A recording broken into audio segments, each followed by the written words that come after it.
Assalamualaikum warahmatullahi wabarakatuh. Waalaikumsalam warahmatullahi wabarakatuh. Alhamdulillah wassalatu wassalamu ala sayyidina Rasulillah sayyidina wa maulana Muhammad ibn Abdullah wa ala alihi wa sahbihi wa mawalah. La haula wa la quwwata illa billah, amma ba'du. Bapak-bapak, ibu-ibu, saudara-saudara kaum muslimin rahimakumullah. Rumah tangga bahagia menurut agama kita. Sebagaimana yang sama kita maklum bahwa manusia hidup memerlukan idola, memerlukan figur-figur yang akan dijadikan contoh di dalam kehidupannya. Sifat ini dinamakan hubbut taklid atau kecenderungan untuk meniru, dan nampak lebih menonjol pada kehidupan anak-anak remaja atau para pemuda. Siapa yang menjadi idolanya, siapa yang menjadi sentral figur dalam kehidupannya, itulah yang akan dijadikannya sebagai contoh. Kalau idolanya adalah Mick Jagger misalnya, maka tentu yang akan dicontohnya adalah Mick Jagger. Mulai gaya rambutnya, gaya pakaiannya, sampai kepada gaya jalan dan hidupnya. Soal pantas atau tidak pantas urusan nomor 16. Yang penting nyontoh dulu. Inilah kecenderungan daripada manusia. Bagi kita umat Islam, contoh ideal, figur sentral yang sepatutnya jadi idola tidak lain adalah junjungan kita Nabi besar Muhammad sallallahu alaihi wasallam. Beliau menjadi contoh dan panutan oleh karena kepribadiannya yang kompleks. Sejak dari seorang pemimpin negara yang adil, sampai kepada seorang jenderal yang gagah berani di medan perang, sampai kepada seorang diplomat yang ulung, pedagang yang jujur, suami yang bertanggung jawab, ayah yang penuh kasih sayang dengan anak-anaknya, dan di dalam keseluruhannya beliau merupakan uswatun hasanah. Termasuk dalam membina rumah tangga bahagia, contoh kita tidak lain adalah rumah tangga beliau. Bagaimana sih rumah tangga Nabi kita itu? Beliau berkata dalam dua kalimat yang singkat tapi punya pengertian yang sangat luas dan dalam tentang rumah tangganya. Beliau mengatakan, baiti jannati, rumah tanggaku adalah sorga bagiku. Satu cerminan yang merupakan refleksi dari keadaan yang membawa kebahagiaan.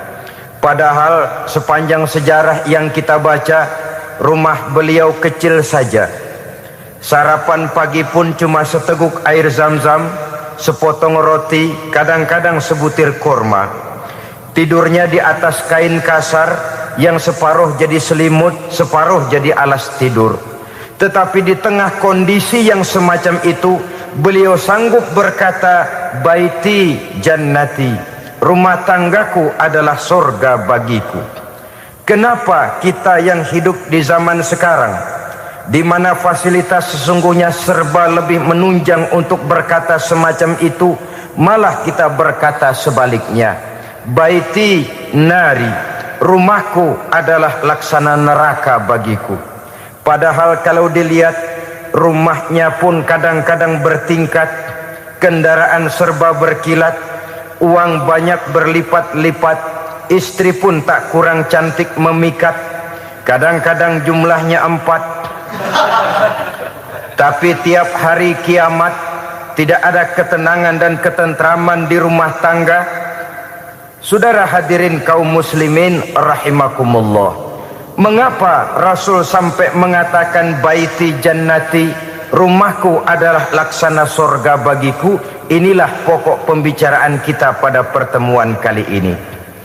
Sebagaimana yang kita maklum bahwa nikah dalam pandangan Islam bukan hanya sekedar untuk memenuhi kebutuhan biologis manusiawi, Tidak hanya sekedar untuk memperkembangbiakkan keturunan, dan juga tidak pula untuk memperturutkan hawa nafsu.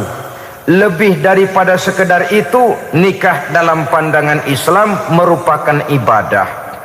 Oleh karena ibadah, maka seluruh tujuan ibadah, apakah dia bernama solat, apakah dia bernama puasa, zakat, sodako, haji dan lain sebagainya, seluruh daripada tujuan ibadah, target utamanya adalah mardhatillah atau keridhaan daripada Allah Subhanahu wa taala.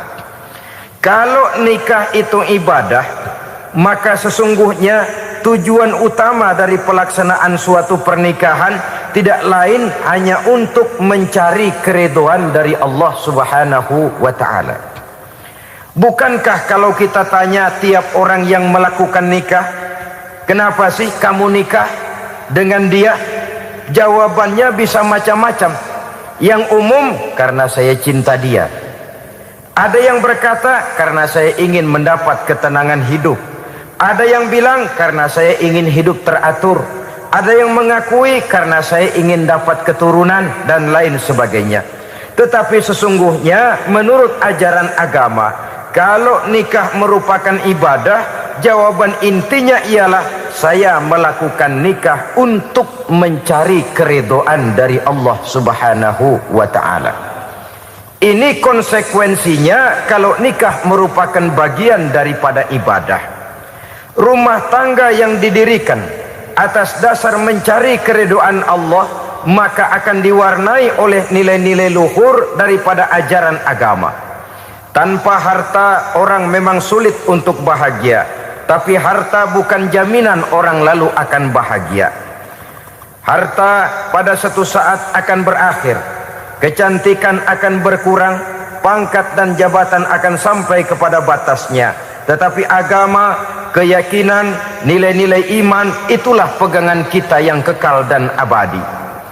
Sebab itu dalam surah Ar-Rum ayat ke-21 Allah Subhanahu wa taala menjelaskan, wa min ayatihi an khalaqalakum min anfusikum azwajan litaskunu ilaiha wa ja'ala bainakum mawaddatan wa rahmah. Dan di antara tanda-tanda kebesaran Allah, dijadikannya bagimu istri-istrimu dari diri kamu sendiri, litaskunu ilaiha, agar kamu bisa hidup tenang bersamanya, wa ja'ala bainakum mawaddatan wa rahmah, dan dijadikannya di antara kamu rasa cinta dan kasih sayang. Umumnya pernikahan terjadi karena mawaddatan warahmah ini, cinta dan kasih sayang. Atas dua dasar itulah rumah tangga didirikan orang. Atas dasar itulah seorang laki-laki dan seorang perempuan memadu janji untuk membagi suka dan duka dalam hidup ini secara bersama-sama. Namun kalau kita renungi ayat ini, Allah tidak hanya menjadikan cinta, tapi Allah juga menjadikan kasih sayang. Apa bedanya cinta dan kasih sayang? Apa bedanya mawaddatan warahmah ini? Saudara, mawaddah yang artinya cinta, itu sasarannya biasanya adalah jasmani, kecenderungan biologis. Itu akan berakhir. Orang yang mendirikan rumah tangga cuma karena kecenderungan biologis, cuma karena rasa cinta semata-mata, cinta biasanya terkait kepada keindahan. Betul apa benar? Biasanya orang mudah jatuh cinta kepada sesuatu yang punya nilai keindahan. Makanya anak muda jarang yang jatuh cinta sama nenek-nenek. Cinta selalu memandang segi keindahannya. Ini yang namanya mawaddah. Allah tidak mengingkari itu, silakan. Bahwa manusia secara naluri senang kepada serba keindahan, wajar-wajar saja. Tetapi tidak cuma mawaddah, Allah juga menciptakan rahmah, kasih sayang. Mawaddah mungkin ada akhirnya, tapi rahmah tidak akan pernah ada akhirnya. Kalau mawaddah adalah berkecenderungan kepada biologis, jasmaniah, maka rahmah kecenderungan kepada nilai-nilai rohani, kepribadian, kejiwaan dan lain sebagainya. Dikala pernikahan di bawah umur 40 tahun mungkin masih banyak mawaddahnya, rasa cintanya. Tapi 40 bahkan 50 tahun ke atas, rasanya orang berumah tangga kalau sudah 50 tahun ke atas itu lebih banyak kasih sayangnya ketimbang cinta-cintaannya. Kalau satu rumah tangga hanya didirikan atas dasar mawaddah saja, atas dasar cinta saja, padahal cinta itu terpaut kepada hal-hal keindahan, keindahan satu saat akan menurun. Ya tentu sebagaimana yang kita maklum bersama-sama, belum punya anak memang cantik. Sudah punya anak, kecantikan mulai menurun. Punya anak 2, kulit mulai mengkerut. Punya anak 3, onderdil mulai dol. Punya anak 4, apalagi tidak pandai merawat diri, persis dompet tanggung bulan. Kalau rumah tangga didasarkan kepada rupa yang cantik saja, cinta akan bisa berpindah, paling tidak akan berkurang nilainya. Sebab itu Allah tidak hanya menyediakan mawaddah warahmah, dijadikannya di hatimu itu tidak cuma sekedar cinta, tapi juga kasih sayang. Nah, kasih sayang inilah apabila berakar dan berurat dari nilai-nilai keagamaan yang akan menopang jalinan rumah tangga bahagia, mengukuhkan usaha untuk mencapai mardhatillah atau keridhaan daripada Allah Subhanahu wa taala. Dengan demikian, berumah tangga bukan tujuan. Ini kalau kita lihat dari segi agama. Berumah tangga cuma alat untuk mencapai mardhatillah, keridhaan daripada Allah. Seorang suami yang pergi pagi pulang sore peras keringat banting tulang mencari nafkah untuk menghidupi keluarganya, kalau niatnya untuk mardhatillah maka pergi usahanya adalah ibadah. Sementara si suami pergi berusaha, istri di rumah mendoakan suaminya, itu juga merupakan bagian daripada ibadah. Marilah kita biasakan membina satu rumah tangga untuk mencapai keridhaan daripada Allah Subhanahu wa taala. Ini motif dasarnya. Karena itu Rasul Anas bin Malik pernah bercerita, bertahun-tahun saya membantu di rumah tangga Rasul. Selama tahun-tahun yang panjang saya membantu di rumah tangga beliau itu, kata Anas bin Malik, belum pernah kok saya mendengar kata-kata kasar, keras, membentak-bentak. Belum pernah saya melihat ada piring terbang, sandal melayang, ada penggorengan nitir di atas. Belum pernah, padahal tahun-tahun yang panjang sudah saya lalui. Itu rumah tangga Rasul. Istrinya lebih dari 1, tapi tenang, ayem, adem. Walaupun gosip selalu ada. Ini loh ya, namanya hidup berumah tangga. Jangankan rumah tangga kita manusia biasa, rumah tangga Rasul pun tidak luput dari gosip yang kita kenal dengan hadisul ifki itu. Itu sampai tercatat dalam sejarah. Tetapi yang jelas, dengan istri yang lebih dari 1, rumah tangganya tenang, tentram, adem. Kita di rumah tangga istri 1, seminggu 7 hari, berantemnya 6 hari. Cuma 1 hari gencatan senjata. Saudara hadirin yang saya muliakan, kalau tujuan rumah tangga adalah mardhatillah, apa ciri dari suami istri yang menegakkan rumah tangga untuk mencapai ridho Allah itu? Pertama, sepasang suami istri yang membina rumah tangga semata-mata untuk mencapai keridhaan Allah, cirinya yang pertama, bersyukur apabila beroleh nikmat. Ini ciri yang pertama. Bersyukur kepada Allah, kepada sesama berterima kasih. Suami berterima kasih kepada istri, bertahun-tahun didampingi hidupnya, dicucinya pakaiannya, dimasaknya makanannya. Tidak istri mengeluh walau hidup lebih banyak kurangnya daripada cukupnya. Suami pandai berterima kasih kepada istrinya. Sementara istri pun bisa berterima kasih kepada suaminya. Bertahun-tahun suami peras keringat banting tulang mencari nafkah. menjadi palang dada terdepan apabila ada masalah-masalah yang besar. Kedua-duanya lalu punya timbangan. Nah inilah ya, saya pesan kepada suami, kepada para suami, kepada para istri, supaya di rumah ada timbangan. Perlunya apa? Kalau pada satu saat istri kita salah, suami cepat-cepat ambil timbangan, lalu ditimbang mana yang lebih berat, salahnya atau dosanya, benarnya atau kesalahannya. Ini istri saya jasanya begini, lalu jasanya begini, salahnya ini, mana yang lebih besar, jasanya atau salahnya? Dengan adanya timbangan, maka keputusan akan objektif. Tapi kalau timbangannya emosi, salah sedikit saja sudah main bentak, main usir, akhirnya keputusan akan mendatangkan kerugian. Sebaliknya, kalau suami yang salah, istri ambil timbangan, ditimbang mana lebih besar, jasanya atau salahnya. Jangan sampai nanti terjadi pepatah, panas setahun habis dihapus oleh hujan satu hari. Jasa istri yang puluhan tahun hapus oleh kesalahannya yang sedikit, atau jasa suami yang bertahun-tahun hapus oleh kesalahannya yang sebenarnya tidak seberapa.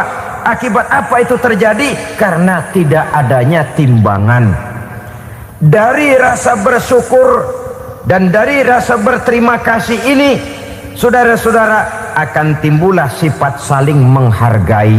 Suami menghargai istri, istri pun menghargai suami. Istiqomah, dikasih uang 5.000 senyum, dikasih uang 500 senyum. Itu namanya istri yang pandai bersyukur. Kalau tidak, 5.000 nyengir, 500 manyun. Tahu manyun? Kayak bemok nyari setoran, monyong saja. Ada sikap istiqomah di dalam membina kehidupan berumah tangga ini. Lalu mengerti posisi suami, ini termasuk tanda berterima kasih. Suami saya itu kerjanya apa, golongannya apa, gajinya sebulan berapa. Atas dasar itu, lalu istri menjadi istri yang tahu diri. Walaupun suami harus menyenangkan istri, istri pun hendaknya nimbang, tahu batas kemampuan suami. Kemauan mungkin tidak terbatas, tapi kemampuan sangat terbatas. Kalau suami pegawai kecil, ya mintalah yang kecil-kecil. Kalau suami pegawai rendah, mintalah yang sesuai dengan kemampuannya. Jangan suami gajinya cuma 50.000 sebulan, istri menuntut minta dibeliin gelang yang kayak pelek becak. Tentu sudah overacting namanya. Saudara hadirin yang saya muliakan, kunci awalnya bersyukur kepada Allah. Kalau sudah bisa berterima kasih kepada manusia, hati ini akan mudah bersyukur kepada Allah. Rumah tangga yang pandai bersyukur, berapapun kecilnya nikmat, bukan kecilnya yang dia lihat, tapi karunia Allah yang dinilai. Sehingga dari rasa berterima kasih kepada manusia akan timbullah rasa syukur kehadirat Allah Subhanahu wa ta'ala. Itu yang sering diistilahkan orang, kalau dia punya mobil, dia berkata alhamdulillah kita punya mobil, tetangga kita cuman punya motor. Kalau dia punya motor, syukur kita punya motor, tetangga kita cuman punya sepeda, kemana-mana kekejek melulu. Kalau dia punya sepeda, alhamdulillah punya sepeda, tetangga kita sebelah nggak punya apa-apa, kemana jalan kaki saja. Kalau dia jalan kaki, alhamdulillah kita masih bisa jalan. Tetangga kita sebelah lumpuh bertahun-tahun nggak kemana-mana. Kalau dia lumpuh, alhamdulillah kita masih hidup. Tetangga kita kemarin mati nggak balik lagi.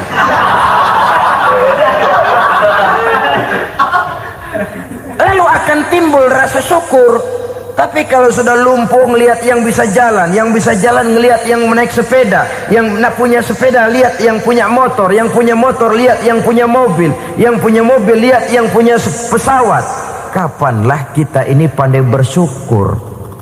Sebab kesenangan seperti pelangi, tidak pernah di atas kepala kita, selalu kelihatannya di atas kepala orang lain. Sehingga kalau ngobrol orang sering bilang, lu sih enak lo gue lihat, gue keblangsak amat nih ya. Setiap orang ngomong kepada kita begitu nadanya. Kita yang dilihat enak, sementara kita melihat orang lain enak. Tukang tahu melihat tukang tempe enak, tukang tempe melihat tukang tuak enak, tukang tuak bilang tukang sirsak enak. Enak itu seperti pelangi. Namun kalau kita mau merenungi, tidak pernah Allah berhenti memberikan nikmat kepada kita. Sejak kita bangun tidur sampai kita tidur kembali, bahkan tidur itu sendiri, seluruhnya tidak pernah putus dari nikmat Allah. Bahagia ada di gubuk reot, bahagia ada di rumah mewah, bahagia ada di hati kopral, bahagia ada di hati jenderal, di gunung dan di kota, di hutan belantara dan di desa, di keheningan malam atau di keramaian siang. Kalau kita mau mencari, bahagia selalu ada. Tapi hati yang tidak pandai bersyukur, bagaimanapun banyak kebahagiaan yang meliputi hidupnya, dia tidak akan pernah pandai mensyukurinya. Maka berterima kasihlah kepada istri, berterima kasihlah kepada suami, bersyukurlah kehadirat Allah Subhanahu wa ta'ala. Saya sering mengatakan, sebaliknya seorang suami bagaimanapun kondisi istrinya, kalau itu memang jodohnya, beranilah berkata, istriku adalah Romeoku, istriku adalah Julietku, atau istriku adalah Sri Kandiku. Biarin pengkor ya pengkor, gak ada urusan. Mensyukuri. Kalau tidak mensyukuri, yang timbul lalu sesalan. Kalau sudah sesalan, mudah umpat mengumpat, caci mencaci dalam rumah tangga, lalu terjadilah kegaduhan.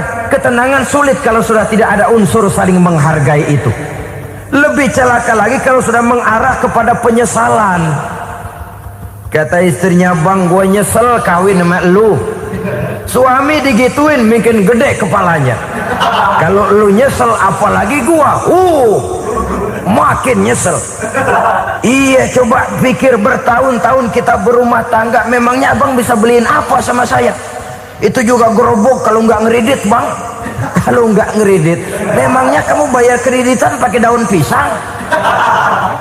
Saudara hadirin yang saya hormati, ini saya tekankan kepada ibu-ibu karena penyakit perempuan umumnya. Pernah Rasul itu pulang Isra Mi'raj cerita, saya pulang Isra Mi'raj diperlihatkan neraka. Neraka ya Rasul? Lalu bagaimana? Saya lihat kok isinya kebanyakan perempuan. Perempuan. Laki juga tidak sedikit. Cuma kebanyakan kok perempuan. Apa perempuan tidak sholat ya Rasul? Sholat. Tidak puasa? Puasa. Tidak ngaji? Rajinan dia sama suaminya. Tapi kenapa lebih banyak di sana? Rasul berkata, hunna yakfurnal ashir. Penyakit umum dari perempuan tidak pandai berterima kasih kepada suaminya. Ini rupanya penyakit umum dari tahun atu. Saudara hadirin yang saya muliakan, jadi rumah tangga yang didirikan atas dasar mencapai ridho Allah, maka kelihatan dari pasangan suami istri menjadi orang yang pandai bersyukur terhadap nikmat. Bukankah dalam surah Ibrahim ayat 7 Allah berjanji, la in syakartum la azidannakum wa la in kafartum inna azabi lasyadid. Kalau kamu pandai bersyukur, aku tambah nikmatku. Kalau kamu ingkar, tidak mau bersyukur, azabku itu hebat dan pedih. Rumah tangga yang suami istrinya tidak bersyukur disiksa oleh perasaannya sendiri. Tetangganya dapat nikmat, dia yang meriang. Tetangganya dapat kesenangan, dia yang sakit hati. Dia tidak melihat nikmat yang diberikan kepadanya, nikmat yang orang lain punya aja yang diincar. Nikmat orang lain aja dihitung-hitung. Tangga kita, saya baru habis beli yang sebelah belilir habis beli kukusan. Cuma sekedar kukusan saja. Orang lain beli apa-apa jadi bahan diskusi di rumahnya. Orang lain saja yang diusut. Timbul dendam kesumatnya, timbul hasutnya. Dia tidak bersyukur dengan nikmat yang ada dalam rumah tangganya. isi rumah tangga semacam itu disiksa oleh perasaan hasutnya sendiri. Jauh dari kebahagiaan, kering hatinya, miskin jiwanya, merana batinnya. Kalau sudah ke sana, jauhlah rumah tangga dari pantulan sinar kebahagiaan. Saudara-saudara, kita lihat rumah tangga Rasul. Dari rumah yang kecil, dari tempat tidur yang sarapnya kain kasar, separuh jadi selimut lagi, keluar ucapan baiti jannati. Kenapa? Beliau orang yang pandai bersyukur kepada Allah, bisa berterima kasih kepada istri-istrinya, dan istrinya pun pandai berterima kasih kepada Rasul dan bersyukur kehadirat Allah Subhanahu wa ta'ala. Maka nikmat lalu bertambah. Makin kita syukuri nikmat, makin tambah itu. La azidannakum, janji Allah, pasti aku tambah nikmatku kepadamu jikalau kamu pandai mensyukurinya.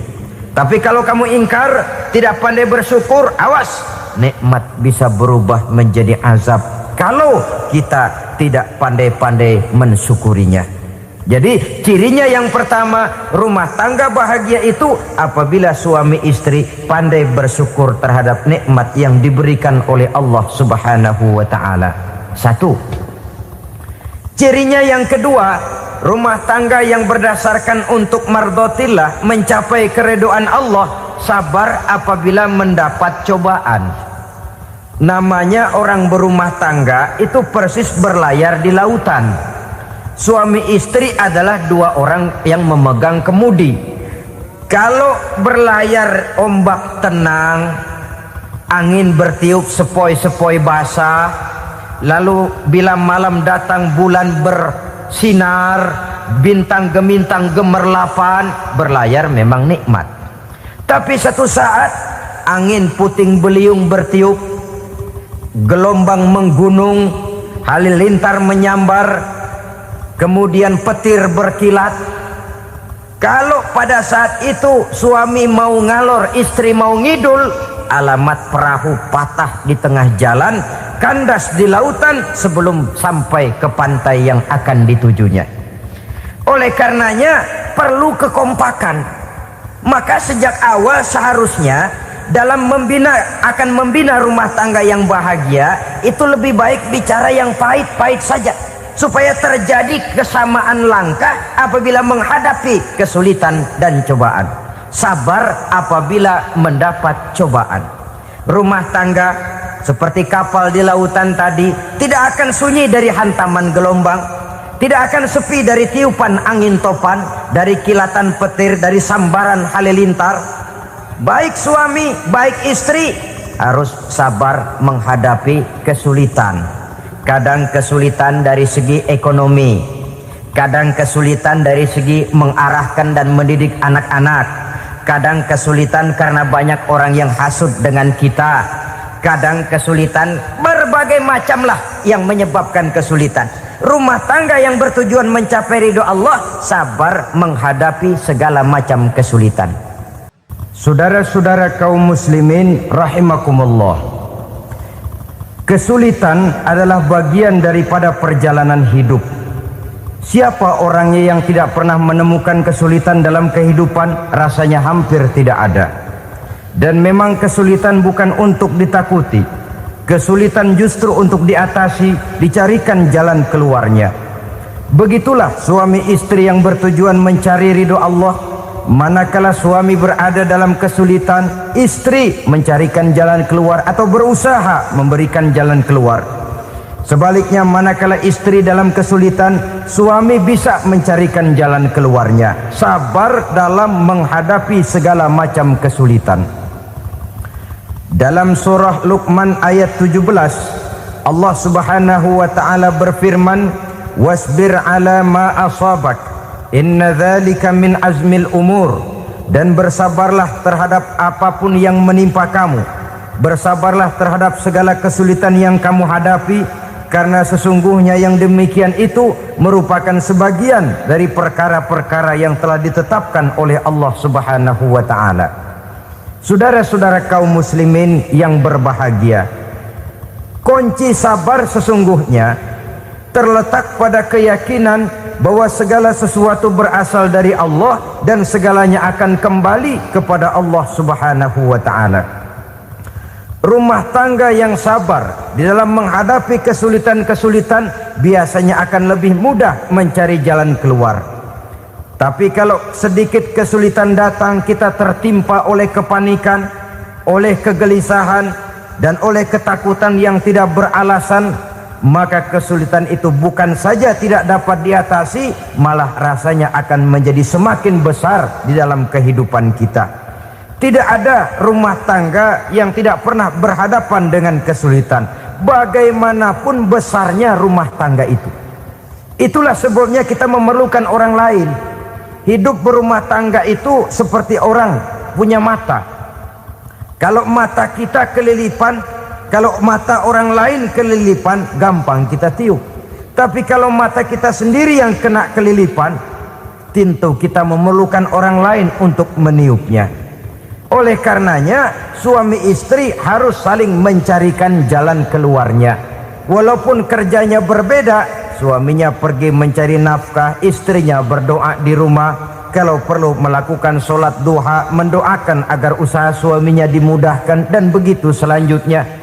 Sehingga dengan adanya kebersamaan, walaupun tidak selalu bersama-sama, maka masing-masing melaksanakan tugas dengan tenang dan merasa yang satu berbuat untuk kepentingan yang lain.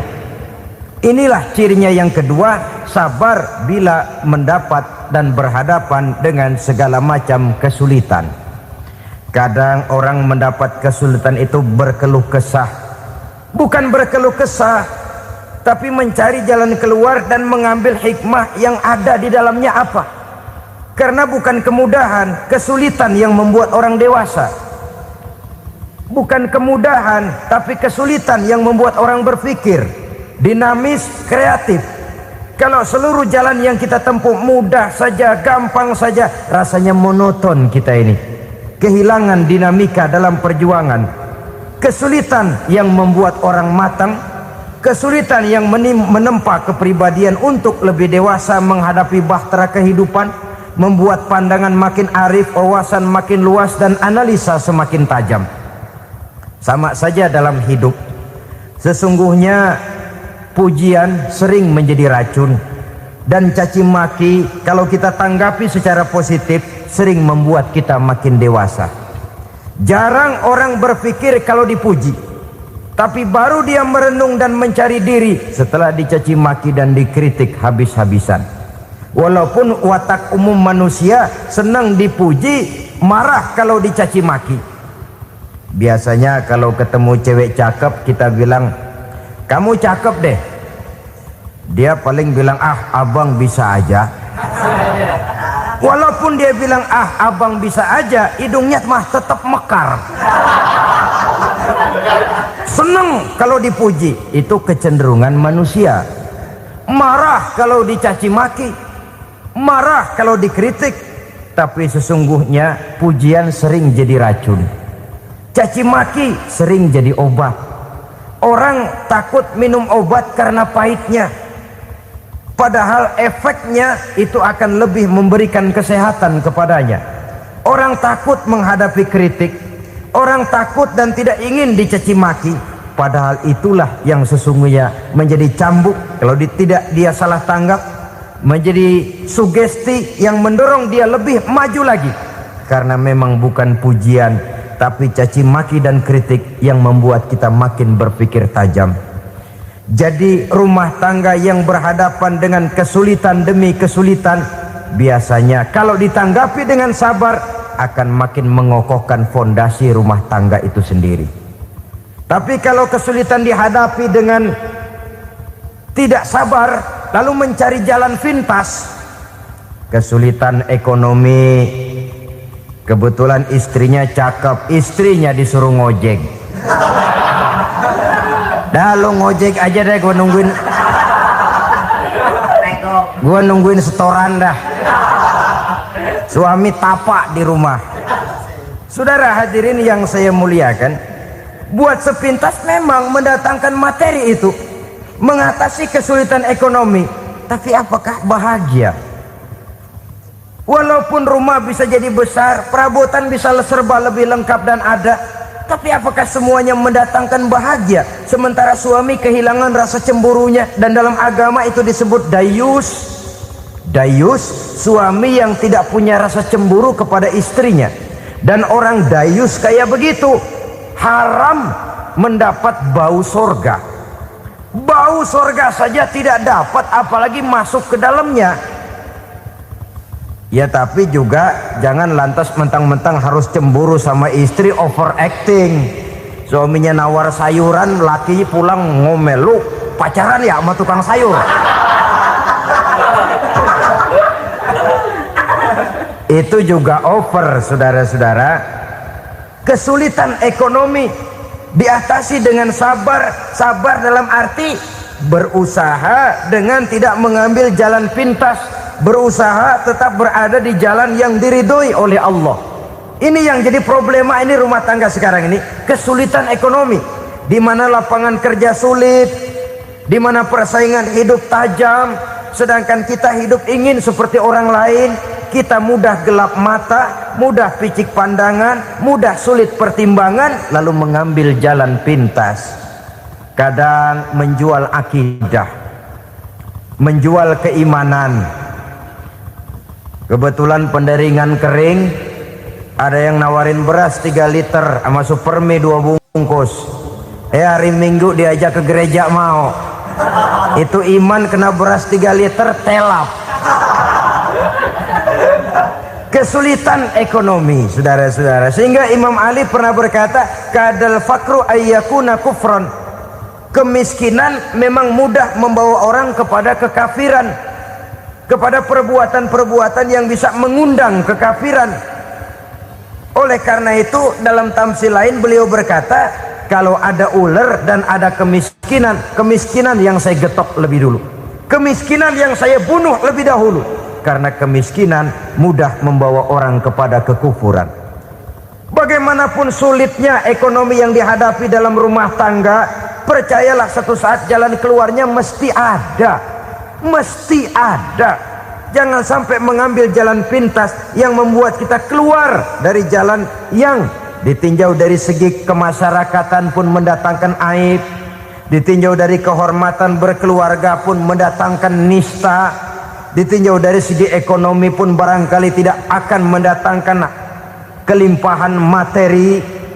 Jalan pintas pada umumnya, saudara-saudara, hanya memberikan kenikmatan yang sekejap. Dan apalah itu artinya kalau harus mengorbankan kesenangan yang abadi dan kekal.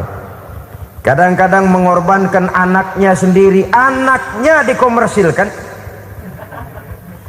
Pokoknya siapa yang nyamper lu berangkat aja dah. Asal pulang nenteng pisang sama jeruk sebongsang, orang tua udah anteng aja udah. Saudara hadirin yang saya muliakan, setiap kita selalu berhadapan dengan kesulitan. Karena itu rumah tangga yang bertujuan mencapai mardhatillah, mereka sabar dalam menghadapi kesulitan. Tidak ada beras, puasa saja, puasa sunnah, puasa sunnah. Lapar tapi ada pahalanya, daripada tidak puasa lalu ngegerundel. Brengsek Tuhan, gue sembahyang melulu lapar juga. Sudah lapar tidak berpahala. Bukankah Rasulullah sendiri kalau pulang ke rumah Aisyah lalu berkata, ya Humairah, ada makanan hari ini? Ada makanan yang enggak ada bang. Alhamdulillah, kalau begitu saya puasa. Pulang dari mana-mana perut lapar, mau makan tidak ada makanan, bukan marah, bukan ngamuk, puasa. Maka boleh puasa sunnah, niatnya udah siang, jam 10, jam 11, asal dari pagi belum makan apa-apa.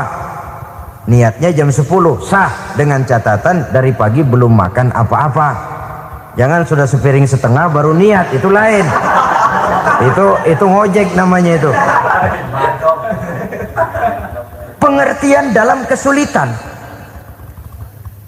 Satu malam beliau pulang dari masjid agak larut. Habis ngajar banyak yang bertanya. Ketuk pintu, assalamualaikum.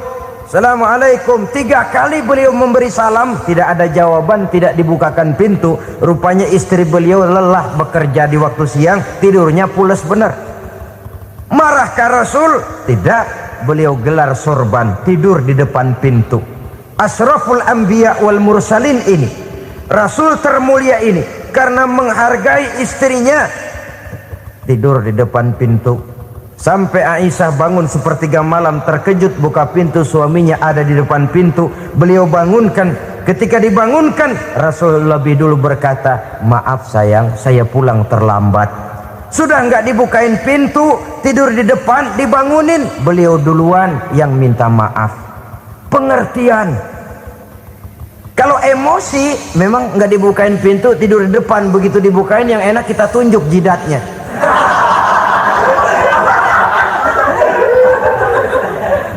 Saudara hadirin yang saya muliakan, kesulitan di dalam kehidupan merupakan bagian daripada kehidupan. Bukan untuk ditakuti, tapi untuk diatasi. Bukan untuk dihindarkan, tapi dicarikan jalan keluarnya. Hadapilah kesulitan dengan baik sangka kepada Allah, dengan lapang dada, dan dengan tetap bersabar menghadapinya. Kenapa? Karena tujuan kita mendirikan rumah tangga, mencapai ridho Allah. Kalau anak kita perjualbelikan, kalau istri kita komersilkan, kalau akidah kita jual untuk mempertahankan rumah tangga, bukankah makin jauh saja rumah tangga itu dari ridho Allah? Ini tujuan utamanya. Yang ketiga,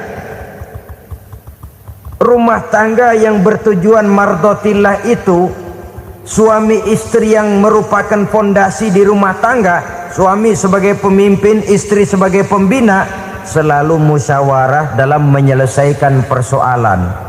Walaupun istri ditakdirkan sebagai pemimpin dan suami sebagai pemimpin dan istri yang dipimpin, tapi agama menganjurkan musyawarah. Jangan mentang-mentang istri nyari duit, suami nyari duit, lalu menteleng. Segalanya mau diktator, segalanya mau sendiri. Rumah tangga yang bertujuan mencapai ridho Allah selalu didirikan atas dasar musyawarah. Sehingga apabila sesuatu itu dihasilkan dari suasana musyawarah, tidak akan melahirkan penyesalan di belakang hari. Kalau tidak, berjalan menurut seleranya masing-masing, belakangan timbul penyesalan, akhirnya main salah menyalahkan. Kalau sudah saling salah menyalahkan, itu artinya sudah saling mengungkit kekurangan masing-masing. Akibatnya tidak ada lagi saling menghargai. Jadi dengan demikian musyawarah di dalam menyelesaikan persoalan.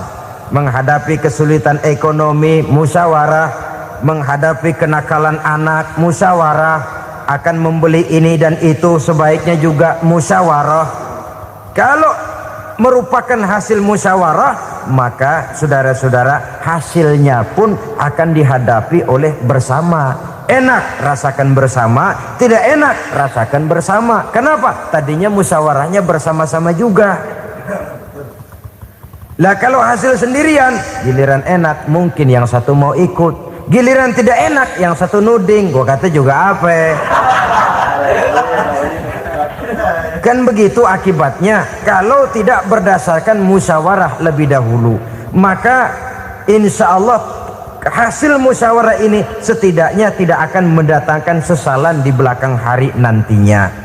Saudara-saudara kaum muslimin rahimakumullah, ciri yang keempat, sepasang suami istri yang bertujuan mencapai ridho Allah dalam upaya mencapai rumah tangga bahagia itu tawakal apabila mempunyai rencana.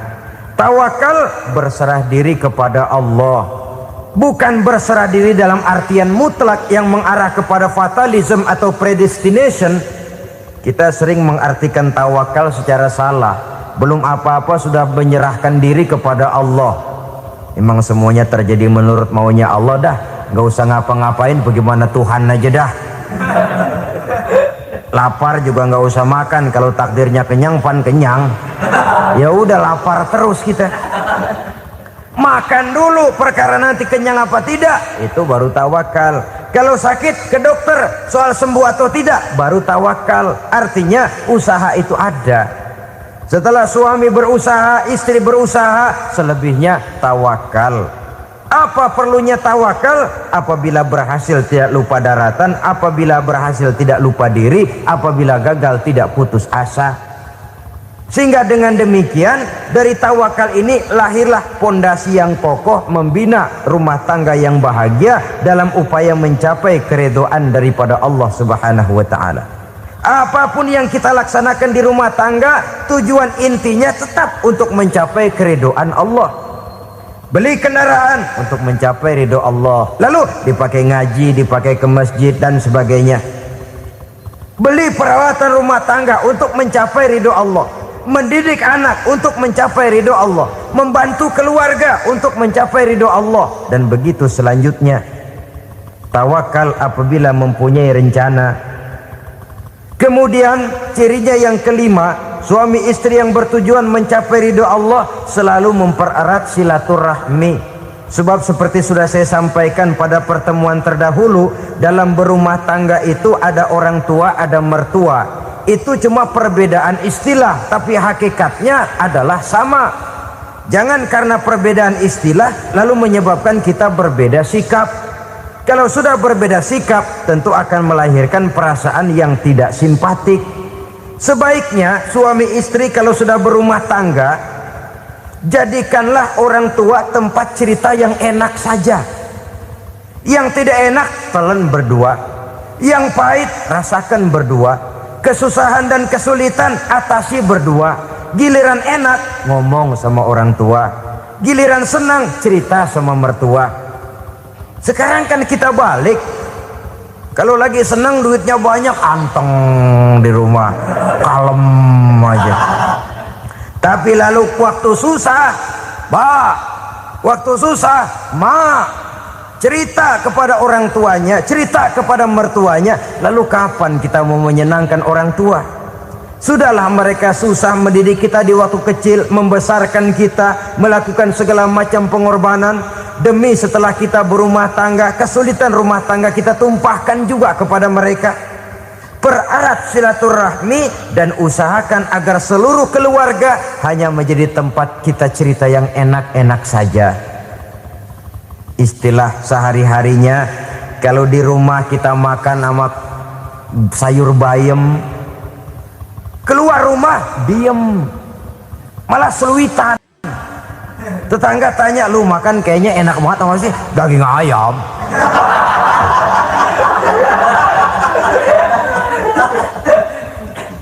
Lalu tetangga kan akan berbisik, itu makannya tuh orang enak bener ya rumah tangganya, tiap hari makan sama daging ayam. Biarlah paling kurang itu jadi doa, daripada kita makan sama kangkung lalu ribut ngomel di mana-mana. Gua kesel banget sama bini gua. Di warung ceritanya lagi. Kenapa? Saban sari gue direbusin kangkung mulu. Brengsek. Di warung cerita ada RT, ada RW.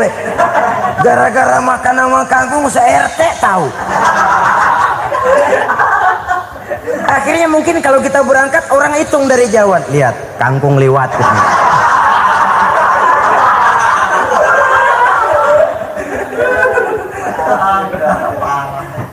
Bisa menjaga yang disebut security informasi, rahasia rumah tangga. Bahkan pernah saya berikan contoh karena ingin menghargai. Suami beliin kain batik buat istrinya, istri tahu begitu sepintas nih kain jelek nih, tapi karena mau menyenangkan suaminya dia bohong. Bagaimana bu kain yang bapak beliin? Aduh bagus bener pak, bagus sekali itu kain. Warnanya pak emang yang model begitu tuh. Tetangga kita mana ada yang pakai kain begitu pak? Ya emang nggak ada, jelek. Menghargai. Sebab kalau waktu itu si istri jujur, yang timbul sakit hati suami. Bagaimana bu kain yang saya beliin? Goblok lo. Kain begitu dibeliin di pasar juga banyak 1.400, campur odol lagi. Sudahlah suami punya niat baik, sampai rumah digoblok-goblokin, tidak ada lagi rasa saling menghargainya. Begitu pentingnya mempererat silaturahmi ini, sampai Nabi berpesan, isnani la yanzurullahu ilaihima yaumal qiyamah qati'ur rahim wa jarus su. Ada dua golongan manusia yang di akhirat nanti tidak akan dilihat oleh Allah, tidak akan diopeni oleh Allah, didiemin aja. Siapa mereka? Pertama, orang yang suka memutuskan silaturahmi. Yang kedua, tetangga yang jahat dengan tetangganya. Dua golongan manusia ini, pemutus silaturahmi, kemudian juga tetangga yang jahat dengan tetangganya, ini tidak akan dipandang oleh Allah di hari akhirat nanti. Jadi pererat silaturahmi, sebab kita ini zon politikan, makhluk yang bermasyarakat, yang tidak bisa hidup sendirian. Setiap kita memerlukan orang lain. Kita disebut kaya karena ada yang miskin, kita disebut alim karena ada yang awam, kita disebut berkuasa karena ada rakyat jelata. Tanpa rakyat tidak ada penguasa, tanpa yang miskin tidak ada orang kaya. Kalau tidak ada yang jelek, siapa yang bilang cakep? Karena ngimbangi. Saudara hadirin, atas dasar ini mestinya kita selalu bersyukur dalam segala posisi, tidak lalu salah terima kepada karunia yang diberikan Allah kepada kita. Saudara hadirin yang saya hormati, pererat silaturahmi, jadikan orang-orang tua kita tempat kita cerita yang enak-enak saja.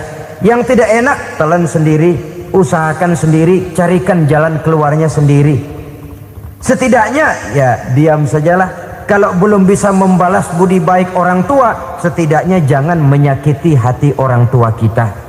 Sudah lelah dan payah dia mengasuh kita, membesarkan kita, merawat kita, demi setelah kita berumah tangga, seluruh kesulitan kita bawa lagi kepadanya. Karena itu buat para istri juga ini perhatian. Kalau dimarahi suami, jangan cepat-cepat pulang ke rumah orang tuanya. Nggak boleh diomelin dikit, main buntal aja. Gua pulang dah. Pulang. Sampai sana cerita habis-habisan, dikucek kejelekan suaminya. Nanti 2-3 hari balik aja lagi. Kan nggak lucu jadinya. Saudara hadirin, begitu juga suami. Mencaci maki habis istrinya, 2-3 hari baik aja lagi. Konyol, istrinya sudah dicaci maki habis-habisan, dijeleki leluhur-leluhurnya, 2-3 hari baik lagi, mesraan lagi. Kata bininya dalam hati, gua lu jelekin juga, lu pakai juga, payah.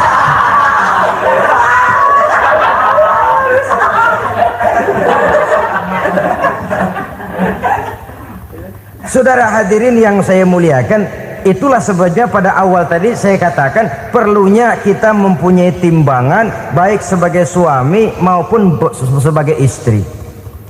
Nah, dari mempererat silaturahmi ini akan terjalin rasa kekeluargaan. Maka tradisi arisan keluarga itu bagus sesungguhnya untuk mempererat silaturahmi. Cuma celakanya bukan silaturahmi yang jadi tujuan, arisannya itu yang jadi tujuan. Akibatnya apa? Kalau belum narik mah semangat banget datang dah. Begitu udah narik aja udahan. Itu celakanya. Akhirnya silaturahmi jadi nomor 2, arisan semata-mata yang menjadi tujuan. Sesungguhnya itu bagus untuk mempererat silaturahmi. Karena kalau kita dengan kita sesama saudara sudah tidak saling mau mengenal, bagaimana dengan anak-anak kita? Bagaimana dengan cucu-cucu kita? 2-3 generasi yang akan datang tentu akan lebih saling tidak mengenal lagi. Baiklah ya, yang keenam, suami istri yang bertujuan untuk mencapai keridhaan Allah itu selalu berusaha tolong menolong di dalam kebajikan. Sebab Allah pesankan itu di dalam Al-Maidah ayat 6, wa ta'awanu 'alal birri wat taqwa wa la ta'awanu 'alal itsmi wal 'udwan. Bertolong-tolonganlah kamu di dalam kebaikan, di dalam bertakwa kepada Allah. Jangan bertolong-tolongan di dalam maksiat, di dalam dosa, dan di dalam usaha yang menimbulkan permusuhan. Kalau suami marah kepada seseorang, istri jangan ngipasin. Oh bang, yang begitu mah dibayain tuman. Bu, udah habisin aja dah. Anak-anaknya marahin sekalian. Ngipasin. Istri kesel sama tetangganya, suami ngipasin. Emang tuh tetangga kita, hahu. Habis orang dikipasin. Ta'awanu 'alal birri wat taqwa, bertolong-tolonganlah di dalam kebaikan.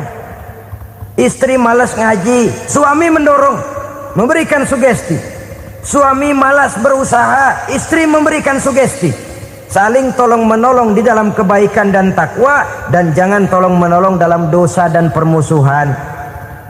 Kata suami, Bu, daripada kita melarat terus hidup, kita piara tuyul yuk. Kata istrinya, nah ini sudah menyimpang bang, bersabarlah, bagaimanapun insya Allah kita tidak akan mati kelaparan. Piara tuyul itu nanti jadi pindah akidah, merusak iman, berteman dengan setan. Apalah artinya kekayaan dan kesenangan sebentar kalau harus mengorbankan kekayaan dan kesenangan yang abadi. Ini sudah alal ismi wal udwan, sesuatu yang mengandung dosa. Saudara hadirin yang saya hormati, kemudian yang keenam, berbaik sangka. Baik suami maupun istri sama-sama saling berbaik sangka. Suami melepas istri, istri melepas suami dengan hati yang ikhlas.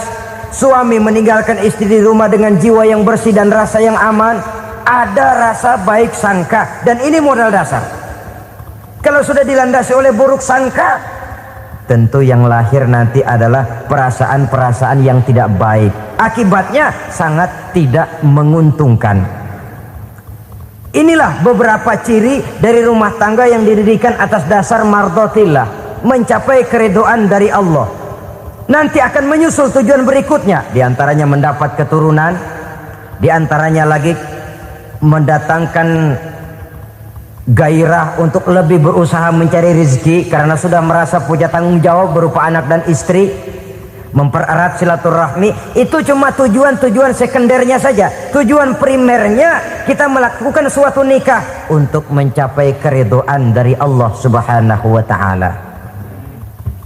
Silakan punya istri cantik, kaya, tapi tujuan utamanya kita membina rumah tangga untuk mencapai ridho dari Allah. Karena itu dasarnya mawaddatan warahmah. Jangan cuma cinta tapi juga kasih sayang. Cinta, kecenderungan kepada jasmani akan berakhir, tapi kasih sayang, kecenderungan kepada rohani, makin tua malah makin erat, makin tua malah makin mesra. Sehingga kadang kita menampak kakek-kakek dan nenek-nenek lagunya kayak pengantin baru. Apa cinta-cintaan? Tidak. Bagaimana kakek-kakek sama nenek-nenek harus bilang I love you? Yang masih ada itu waktu itu mawaddah, kasih dan sayang. Itu yang akan kekal, itu yang akan abadi. Tanpa materi orang sulit untuk bahagia, tapi materi semata bukan jaminan orang untuk bahagia. Nah, ciri yang terakhir dari rumah tangga yang bertujuan mencapai ridho Allah, sinar agama kelihatan di dalamnya. Baik suami maupun istri sama-sama orang yang taat melaksanakan ajaran agama. Saudara, mudah-mudahan walaupun singkat dapat menjadi sumbangan moral dalam kita mewujudkan rumah tangga yang bahagia menurut contoh yang diberikan oleh Rasulullah Sallallahu Alaihi Wasallam. Terima kasih atas perhatian saudara. Mohon maaf atas segala kekurangan. Usikum wa nafsi bitaqwallah. Wassalamualaikum warahmatullahi wabarakatuh.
gede, yang kecil.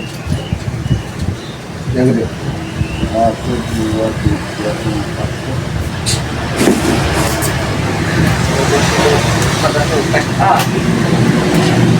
Yang makan ini. Yang itu kan kamu ingat sama Surya Samsung. Rata-rata ambil Surya. Yang Surya Samsung. Jadi rokok-rokok lain jarang ya. Ada yang banyak mas, cuma yang kayak saingan ini. Kalau yang bungkusan mah yang paling banyak mah rokok yang pakai Kayak ini jus. woi bukan juga lagi